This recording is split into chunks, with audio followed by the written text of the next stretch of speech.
If you want to know what kind of a guy I've got, all I can say is I'm a very happy woman. Not only is Mr. Hanley a perfect doll, but he's absolutely unaffiliated. you don't think he's a little old? Oh, grow up. Widow, the merry widow used to go for waltzes. Have you ever got bored with having the most beautiful legs in the world? Well, truthfully, I've never given them that much thought, one way or the other. I mean, I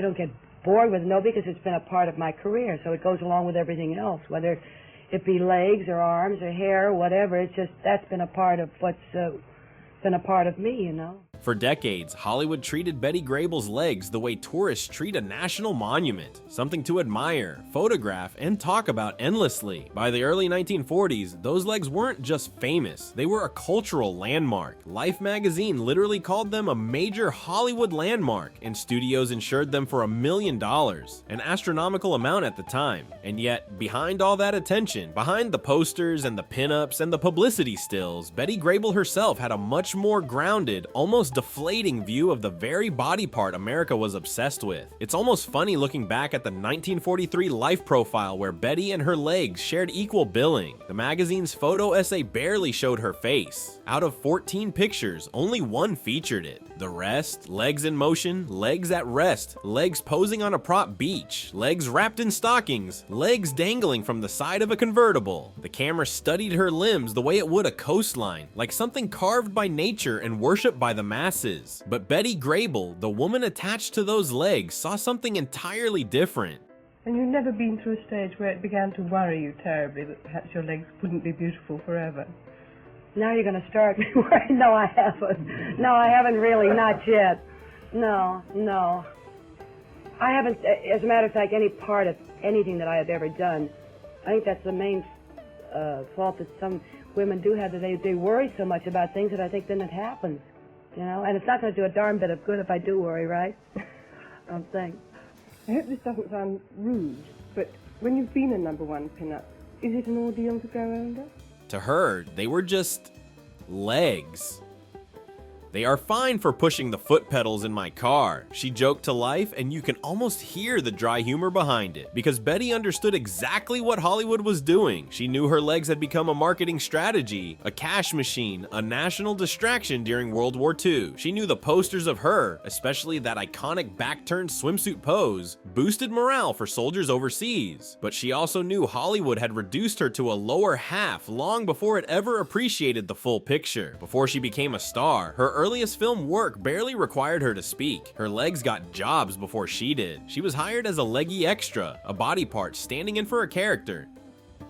Studios posed her for endless still photos, sometimes not even bothering to include her face. And while she eventually became a top box office star, the obsession with her legs delayed her breakthrough into real acting roles more than it helped it. I didn't know it was a patch. I thought somebody might have belted him.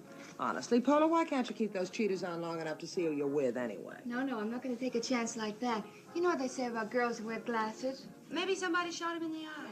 She couldn't escape the thing people couldn't stop staring at. The Life photographs captured that contradiction perfectly. There she was, dressed in glamorous black mesh stockings, preparing for a scene built around showcasing her legs, not her performance. The captions were almost comically blunt. "The legs at work on the set," one read. "The legs relaxing," said another, as she stretched after dancing. Her photographer even applied cold cream to her legs, the way makeup artists powdered leading ladies' faces. Imagine being a full human being, a talented dancer, a charismatic actress, a mother, and the world still looked at you like a collection of limbs. Betty didn't resent it, but she didn't romanticize it either. She kept her attitude light, almost teasing. When someone once asked her to comment on her hips, she shrugged and said, "They're just where my legs hook on." It sounds like a throwaway line, but it reveals something deeper. Grable never let Hollywood's fixation rewrite her own sense of identity. She didn't let the industry's obsession go to her head. If her legs were legendary, fine, she would play along, but she refused to treat them like they were sacred. Meanwhile, the public treated them like museum pieces. In February 1943, she literally left a leg impression, not a handprint, in the cement outside Grauman's Chinese Theater. Her contemporaries pressed their palms into the wet concrete. Betty pressed her calf. That was the level of fascination. Her legs didn't just appear on posters, they were immortalized in stone. But even that wasn't enough to make Betty Grable take the whole thing too seriously. The life story described her daily routine, reminding readers that her legs walked, climbed stairs, showered, stretched, and got tired like every other pair of legs in the world. And that was exactly the point.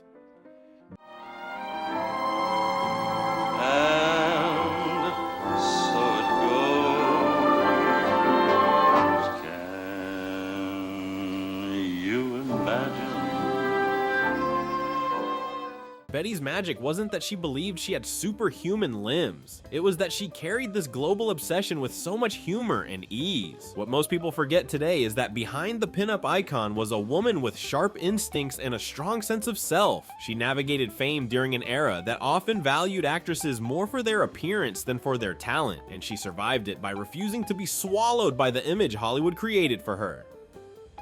She gave the industry what it wanted: the glamour shots, the beach poses, the trademark smile.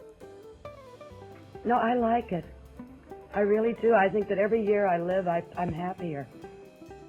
But she remained grounded, witty, and unbothered. If the world wanted to worship her legs, she let them, but she never worshipped them herself.